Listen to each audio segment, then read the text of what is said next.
तुर्की के राष्ट्रपति रजब Tayyip Erdogan की खामोशी दुनिया भर के मुसलमानों को चुभ रही है। दुनिया भर के मुसलमान सवाल उठा रहे हैं कि आखिर रजब तैयब एर्दोगान फिलिस्तीन के मामले पर इजराइल के सामने डायरेक्ट क्यों नहीं आ रहे हैं। सिर्फ बयानबाजी करके ही मुसलमानों को वो खुश किए जा रहे हैं। रजब तैयब एर्दोगान के बारे में जो अब खबरें आ रही हैं ना दोस्तों, इसको सुनने के बाद आप लोग भी हैरान रह जाएंगे। रजब तैयब एर्दोगान इतना ज्यादा गिरे हुए निकलेंगे ऐसा तो शायद किसी ने नहीं सोचा था। लेबनान के अंदर जंगबंदी हो चुकी है, सीज फायर हो चुका है, लेकिन खबरें आ रही हैं कि इजराइल की सेना छुटपुट हमले किए जा रही है। इजराइल मान नहीं रहा है। लेबनानी इलाकों में हमलों की खबरें लगातार आ रही हैं। हिजबुल्लाह के लड़ाके कहीं पर जाते हैं या लेबनान के लोग अपने घरों पर वापस आने की कोशिश करते हैं तो इजराइल की सेना वहां पर हमले करती है। सीज फायर का उल्लंघन किया जा रहा है। उधर जंगबंदी हुई, लेकिन इधर सीरिया के अंदर एक नई जंग शुरू हो चुकी है।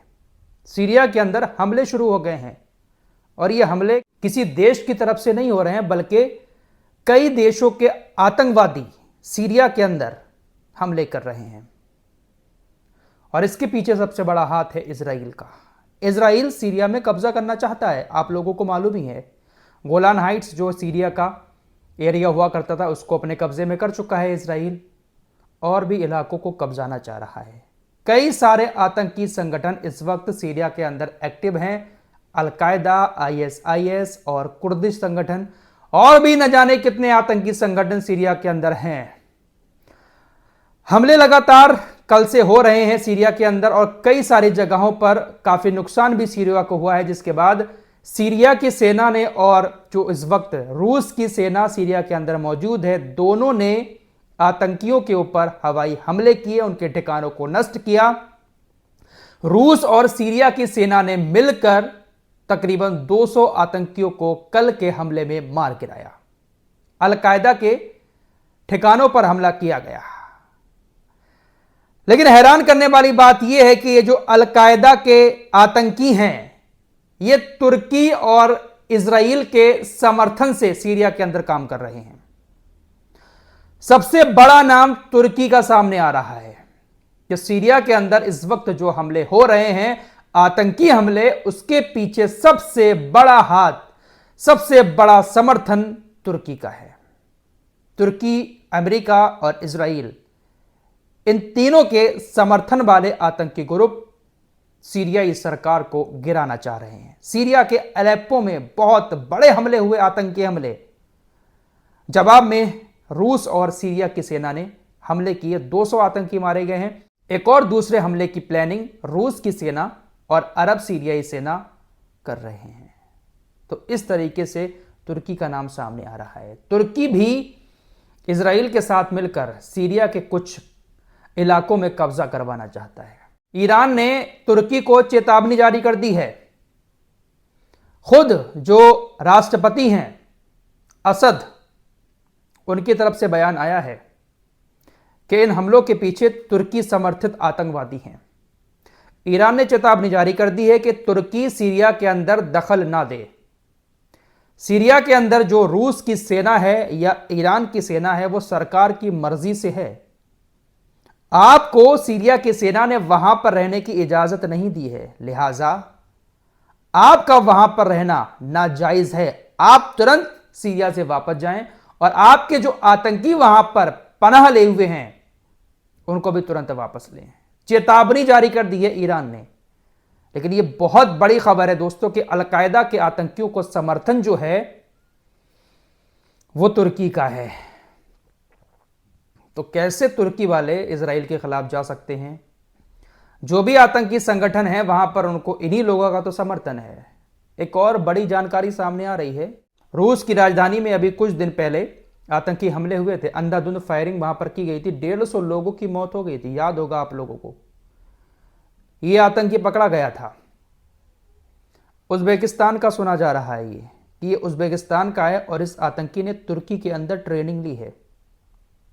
उज्बेकिस्तान, तजाकिस्तान और चाइना के आतंकी, ज्यादातर चाइना के वीगर मुसलमान जो हैं वो आतंकी बनकर सीरिया के अंदर इस वक्त मौजूद हैं और सीरिया में जो आतंकी हमले हो रहे हैं वो इन्हीं लोगों के द्वारा हो रहे हैं और ये सारे के सारे तुर्की समर्थित आतंकी हैं। दोस्तों बहुत बड़ा गेम चल रहा है। तुर्की के राष्ट्रपति रजब तैयब एर्दोगान अंदर अंदर क्या कर रहे हैं ये हम लोगों की समझ से भी बाहर है। खैर जो भी सही, लेकिन इस शख्स का असली चेहरा सामने आ चुका है। लेबनान के अंदर सीज फायर हुआ है। इजराइल की सेना लगातार अभी भी हमले कर रही है। लेबनान की सेना ने कहा है कि कई बार सीज फायर का उल्लंघन इजराइल की सेना की तरफ से किया गया है। लेबनान के लोग अपने घरों में वापस आ रहे हैं। उनको हिजबुल्लाह के लड़ाके बताकर अपनी आत्मरक्षा में इजराइल हमले कर रहा है और इजराइल कह रहा है कि हमारे हमले आत्मरक्षा में हो रहे हैं। सीरिया में अलकायदा के अलावा आईएसआईएस भी काफी एक्टिव रहता है। खबरें आ रही हैं कि तुर्की और इजराइल ने एक बार फिर से आईएसआईएस को एक्टिव कर दिया है, जिंदा कर दिया है। सीरिया के अंदर आईएसआईएस के आतंकी भी काफी हमले कर रहे हैं। दोस्तों तुर्की वहां पर इसलिए पहुंचता है क्योंकि तुर्की का कहना है कि यहां पर बहुत सारे कुर्दिश लोग रह रहे हैं जिनको तुर्की आतंकी कहता है और उन्हीं के ऊपर हमले करने के बहाने तुर्की जो है अपने आतंकियों को वहां पर छोड़कर हमले करवाता है। तो तुर्की बहुत बड़ा गेम खेल रहा है इस पूरे मामले में। कुछ ऐसा कर रहा है तुर्की अंदर अंदर जो हम सब सोच भी नहीं सकते।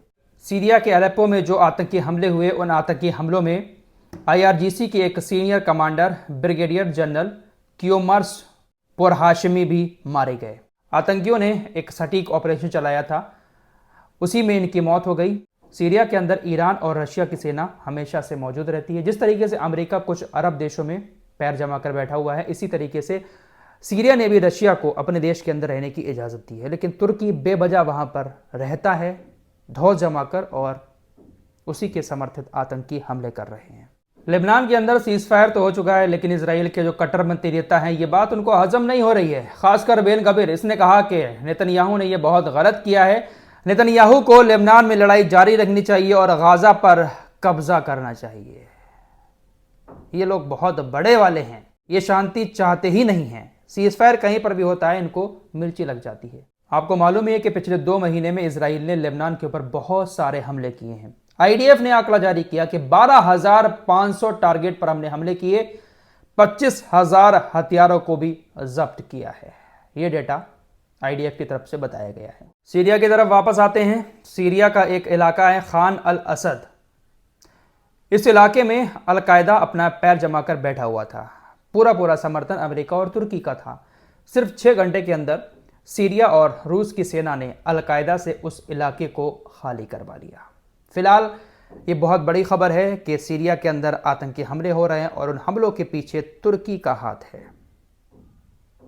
ये बात शायद हजम करने वाली नहीं है, लेकिन तुर्की पूरा इन्हीं का साथी है यार। अमेरिका के साथ मिला हुआ है, नाटो का सदस्य है और नाटो में सबसे ज़्यादा अमेरिका की चलती है, तो अमेरिका की बात क्यों नहीं मानेगा। और कहते हैं कि सीरिया के अंदर जो भी आतंकी हैं उसके पीछे कहीं ना कहीं इन्हीं का हाथ होता है, तो तुर्की भला क्यों मदद नहीं करेगा।